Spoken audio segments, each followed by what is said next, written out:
So now I'm going to teach you the hip thrust.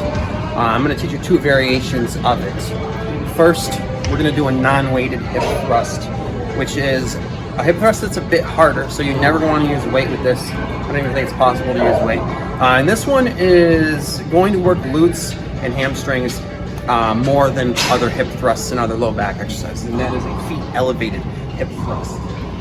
So with this one, you need a bench, or at home, you could put your feet on a chair or whatever. So you're just going to put your feet on a bench, shoulder blades on the floor, and then you would do your hip thrust just like that. So that targets your legs more, which makes it perfect for doing on leg day. So again, this is really difficult for newbies. 15 reps is going to feel brutal. You know, you should work your way up to like 20 and then 25 reps. But take it slow. You'll feel it really seriously all from here to here.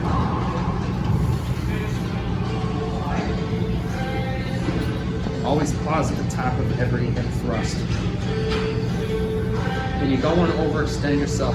You're going to here, not until here, okay?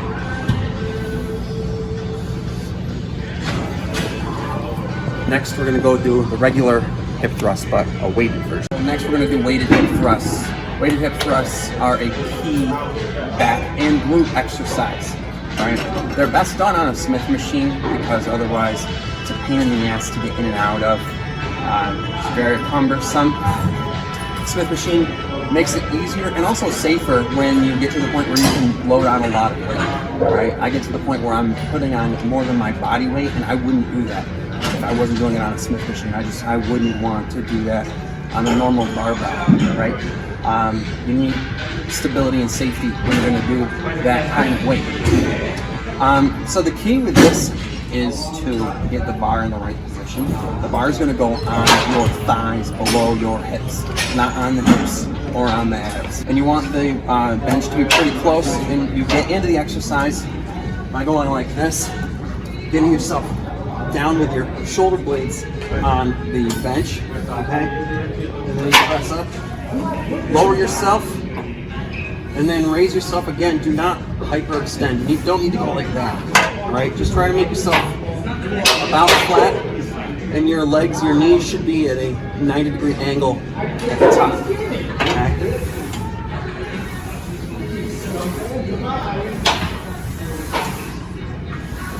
So again, ideally start with higher reps, like 15 reps, 20 reps maybe.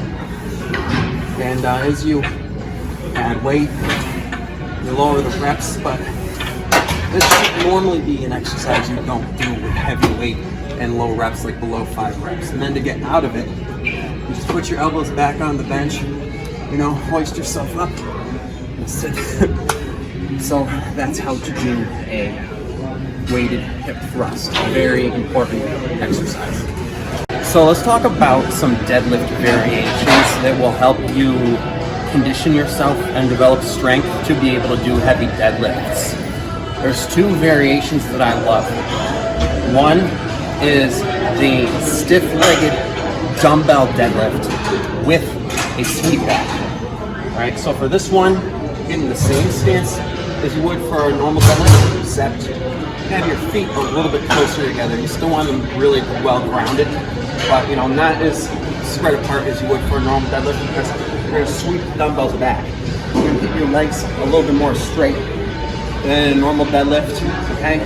So you're going to lift like this. That's going to cause you to hit your glutes and your hamstrings a lot more because you're keeping your legs stiff.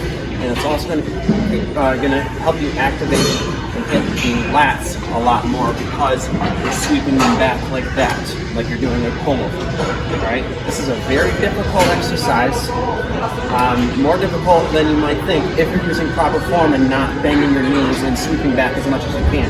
So you don't want to use too much, all right? I normally do this with like 50s or 60s, right? I'll go with 60s now just to show you. It's not easy even with heavy weight. You know, obviously deadlifting 120 pounds on a barbell, the normal deadlift form would be easy for most people. But when you do it this way, this form is so much harder.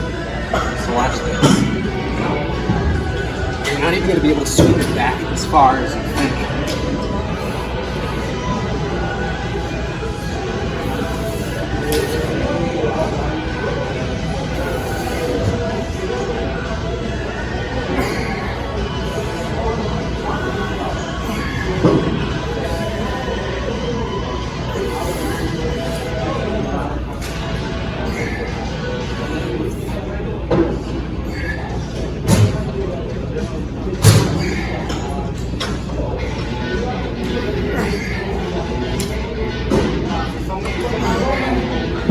Like 10, 12 reps of this. More if you like. With lighter weight, of course.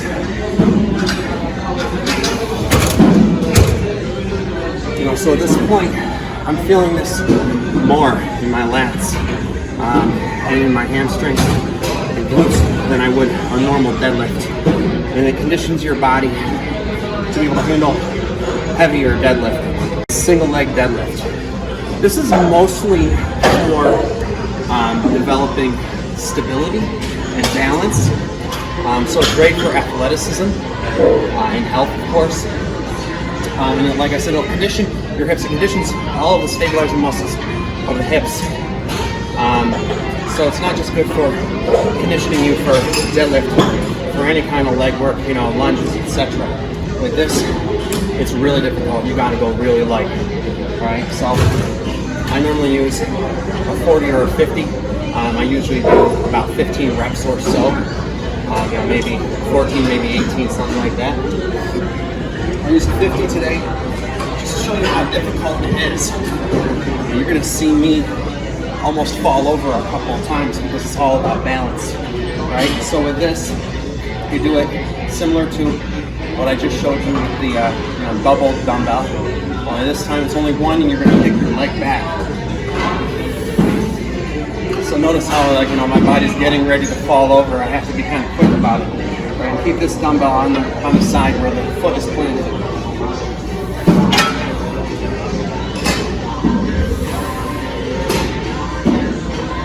And you're mainly going to feel this in your glute. So it's good for developing them. See, there we go. I got to focus because it's all about balance.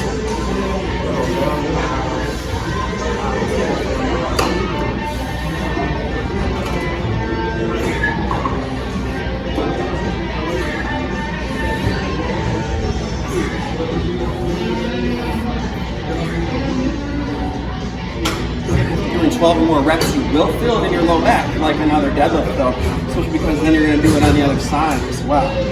So it does still hit the low back, but it's mainly done for your hips and your stability and such.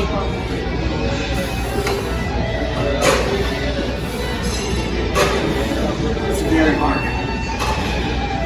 I don't know if I'm making this look easy or hard, but it is hard.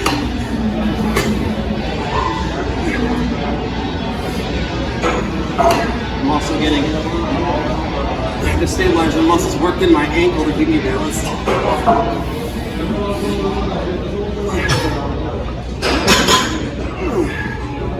And that's it. So that's how to do a single leg deadlift. That's an important exercise to do at the beginning of any leg workout where you're going to be doing heavy squatting, deadlifting, that sort of thing. Any other kind of heavy leg work.